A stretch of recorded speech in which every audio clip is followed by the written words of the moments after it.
I want them to go with the best QB available, whether it is A.J. McCarron, Josh Allen, or even Peterman. Whichever one proves it in camp. Just go with it, because all of them in this case are unproven. All of them need to prove something. It would be terrifying if Peterman turns out to be the best option.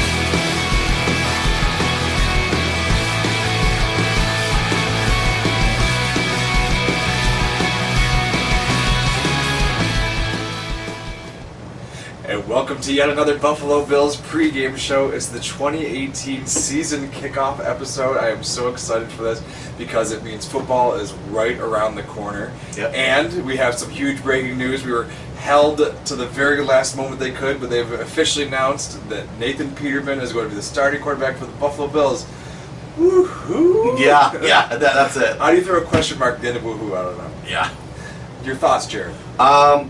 It's the best decision, and I know coming from me that must sound crazy to everybody. But if you watch the practices, you watched the games, Nathan Peterman was clearly the best quarterback on the team, and I love the fact that we are playing to win. We're not just saying, like, oh, let's try this experiment, let's try that experiment. No, we're not Adam Gasing it and throwing in random people at the end of the season.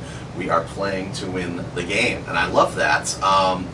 But it does, the question mark at the end of the woohoo there is noteworthy, because it's like, is Nathan Peterman that much better?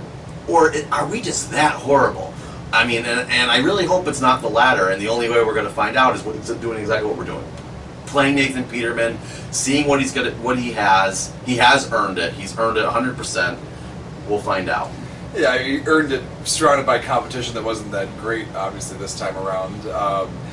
Peterman kind of by default becomes the quarterback, and the problem with doing the show is that you have me on record saying things like, well, imagine if Peterman's the quarterback, and now he is. He's the veteran hand, right? Yeah. He has a full half of NFL experience, so there's that argument, but he's not the future. Like, I don't foresee a situation where we gave up what we gave for Jared Allen and Peterman is going to be the future. Like, so Allen's going to go in at some point, right? How bad does Peterman have to play for Allen to go in? There is a worst case scenario where he Tyrod Taylors it. You know what I mean? Where he's good enough to win some games, but he doesn't have that threshold of being the guy. But he also, and I guess that actually maybe the best case scenario, though I don't really think so, is like he's definitely not the guy. And then we throw in Allen, and he's not the guy. We have no guy. So that's why I say that scenario is not that great.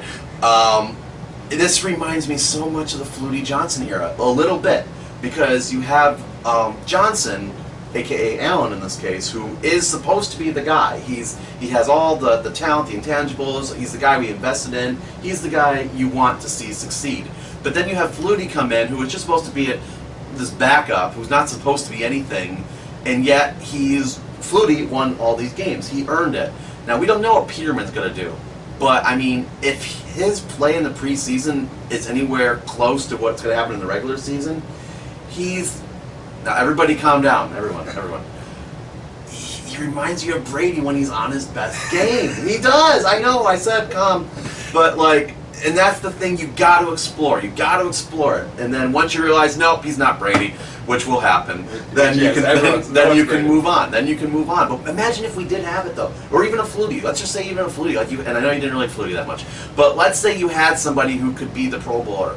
We got to explore it. We can't just ignore that. And then you go into. We just had a Pro Bowler. We kicked him off the team. Well, that was a while ago now. We can't go back, man. There's no time travel. I mean, so that's the thing. Like, we got to see what Peterman's going to do, and then I'm hoping that if he proves himself to really be the guy, we have the courage to stick with him. Yeah, that was actually going to be my next question. You brought up on your own. How good would Peterman have to play to keep the job? 10 wins. 10 wins? Yeah. If Peterman if he can pull off the one thing that nobody even did in the drought and actually get us to 10 wins, I think. Well, if they got to 10 wins, it probably would have been a drought. That's why. But Right. Well, I mean, 9-7, we actually got into the playoffs. So, I mean, if Peterman pulls off 10 wins, and Pro Bowl, and it's clearly obvious he's at that level, then he gets it. I don't think it's going to happen, but you got to give it a shot. He's earned it. He's earned it. So we got to see what's going on. So the QB competition was the highlight of the preseason for sure. But were there any other things going on that you thought were noteworthy or interesting? No, not really. I mean, I was thinking, at first I was like, let's see if Shaq Lawson's going to get traded, but then Trent Murphy went down, so he's kind of got thrown into the starting role there, so nothing much happened there. Vontae Davis looked okay. And then obviously the story of the line. I wanted to see if the line was going to be any better than we were expecting, and it was not. So, I mean, those were the other stories of the... Or Corey Coleman, that was another story. I mean, I'm just kind of going all over the place now. Because I think it was a smart trade to get a former #1 pick and just see what happens. Yeah, we gave up our 7th in the end, we cut him, but it was worth a shot, you know. Losing a 7th, we got a 5th out of McCarron. That we didn't give up anything to sign him, so yeah, might come out in the wash a little bit.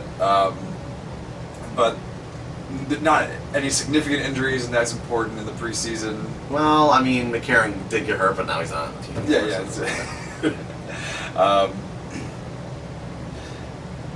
All right, moving forward. The offense is looking up and down. We were suffering hard from the losses of Incognito and Wood, it would seem. The offensive line is kind of in tatters. Yeah. We're trying to patch it together with journeyman. And that seems like, to me, it's going to be the central focus of the success of any quarterback if the Bills are running. Shady McCoy will get his, but are these quarterbacks going to be running for their life?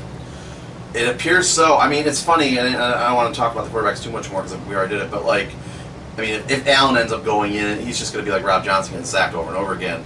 Peterman gets the ball out quick enough that he doesn't have to worry about the pressure as much. But yeah, no, I mean, like it's like you get 3 seconds to make a decision with this line, and it's going to be very interesting to see how they get around that issue. Was there a second part to your question? Yeah, lack of weapons. They're getting into Kelvin Benjamin as our #1 option, and I have yet to see anything that makes him seem like a threat at all, as a Bill at least. Yeah, no, I mean he has the body of a #1. Like he's everything that you would draft. Like you've talked about the draft. You've been like, oh, we need to get more receivers, and a Kelvin Benjamin type is exactly what you would draft. But I mean, he was hurt last year. We just haven't seen it yet. We haven't had the timing. We don't know. And then Zay Jones obviously has his issues. I mean, he played in the 4th game, and then Andre Holmes, Jeremy Carr. I think we're going to see more of them than Zay Jones, quite honestly. So, I mean, it's just a hodgepodge of receivers that reminds you of the David Nelson, Donald Jones days. But we actually had a quarterback who was able to get it done at the time, at least receivers-wise. His name was Ryan Fitzpatrick. So we'll see if that happens. As long as they didn't scurry 30 yards downfield. Yeah. On the other side of the ball, the defense, it's been a strong suit for the Bills. We have also new middle linebacker. What do you think the prospects of the defense for the Bills this season? You know what's interesting? The run defense still looks bad, and I thought they fixed it. You know what I mean? They brought in lotulelei. They have Tremaine, Edmunds, and Trent Murphy. Yeah, he's been hurt, but you know they buffed up more parts of the line, or the front 7, I should say. So it's like, oh, okay, so running shouldn't be an issue. And then the Browns run down our throats in that preseason game against all the starters, and it's I mean, they had a lot of success running last year, didn't they? On their 0-16 trot. I guess, they did well. No, but that's what I mean. Like, it's scary, and it's just like, I'm curious to see how they're going to do. And then the secondary, I mean, it seems like every single year we had a good secondary the year before.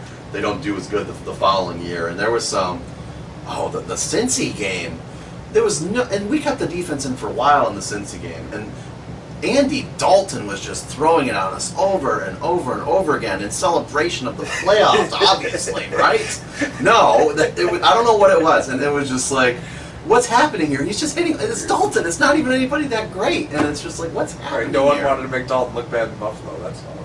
That's what we have to think. That's the only such goodwill. Yeah. So I don't know. It doesn't look as good as I thought it was going to, and that concerns me a little bit too. So make a note of that, other NFL quarterbacks that watch Buffalo Bills pregame show, that if you make large donations to popular hospitals around town, our secondary will allow you to do whatever you want. Yep, and we will now list the hospitals. We do have a game coming up on Sunday. That's why you're here. Against the Baltimore Ravens. That's why we're here. Is there anything about the Ravens in particular you want to talk about? Well, they're such a weird team because you would think with all what they have, they would be a decent team. But last year, over and over again, they blew it in the last game. All they had to do was win that Cincy game. They were in the playoffs. They couldn't pull that off. The greatness of Dalton. Yeah. The running game's not too much. Flacco is not. I mean, they drafted Lamar Jackson to replace Flacco. They have RG3 still on the team, so Flacco has, lots of people behind him waiting to get on the field. So I mean, there's some internal pressure there. Their defense is still pretty good, though. So it is a winnable game. It is, especially. Now they have a week to prepare for Peterman. I almost wish we didn't know who the starter was, so they would have been a little surprised. But I worry about, because in the preseason they weren't really studying Peterman, but like now they can be like, oh, it takes a decent amount of time for that ball to get to that to the sideline, to that sideline. So I see them jumping the route, and I know I just was very pro Peterman, but he's still Peterman. If they do a little bit of game study on Peterman, they could jump all those routes because he still stares down the receivers. You know where he's going. Just to like go. Brady. Just like Brady does. So we'll see. We'll see what happens there. I hope that answers your question. No, I mean, I'm not as optimistic about the Baltimore Ravens. I think if the Bills are going to catch stride, it'll be after a few games as the line coalesces, the offensive line coalesces, and we start figuring out how this offense is going to work. So I'm going to pick Baltimore to win 24-17. Wow, okay. Actually, I don't know why I just wowed you, because I'm also picking Baltimore to win the game. I just didn't expect you to do it, I think. I think I actually expected you to pick the Bills. No, I think it's going to be low scoring between like the offensive issues I just mentioned. So I'm going to say Baltimore wins 17-10. I think it's going to be somewhat close. But far more important for this show, rather than the Baltimore game itself, is the overarching season prospect. Yeah. We both have him down for a loss to start out the season, so Peterman's not any closer to his 10 wins. How do you think the season goes for the Bills? This was one of the hardest seasons I've ever had to predict. I went back and forth so many times, but I finally came up with 6-10 for the season. We're really close then. Oh, sorry. No. Say what's. Go ahead. We're usually pretty there's a large disparity between our picks oftentimes if you go through and watch our seasons. But I had landed on 5-10-1, so we both have 10 losses. So, all right. Real riveting television. Yeah. I don't know, and that's almost a bad case scenario. I'd rather us lose more games than make it to the middle of the pack and draft in like the double digits again. Like, we need offensive weapons, and here I am advocating a tank. Yeah, see, I disagree there, because I think, as all the good teams in the NFL have proven, the Steelers, the Patriots, etc., that you can still find late round picks, like in the later part of each round. Tredavious White, we did that a couple of years ago. I think he's a pretty good corner, and we got him 27th overall. Or Tremaine Edmunds in last year's draft, 16th overall. So I don't think we necessarily need to be top 10. I mean, look at it. We got Allen in the top 10, and he looks great right now. So I don't think top 10 necessarily needs to be what we need to get, because other receivers, other playmakers are going to fall based on other teams picking quarterbacks or other teams reaching on other players that may or may not make it. Because half the players are busts anyway in the top 10. So, well, sometimes. So that's what I'm thinking. I don't think we necessarily need to tank. And I think even if we were in like somewhere between 10 and 20, we're okay to be a good player. All right. Well, there we have it. All we can do is wait and find out now. Are there any new teams that we're playing this season that forces us to bring it back Buffalo Bills pregame? No.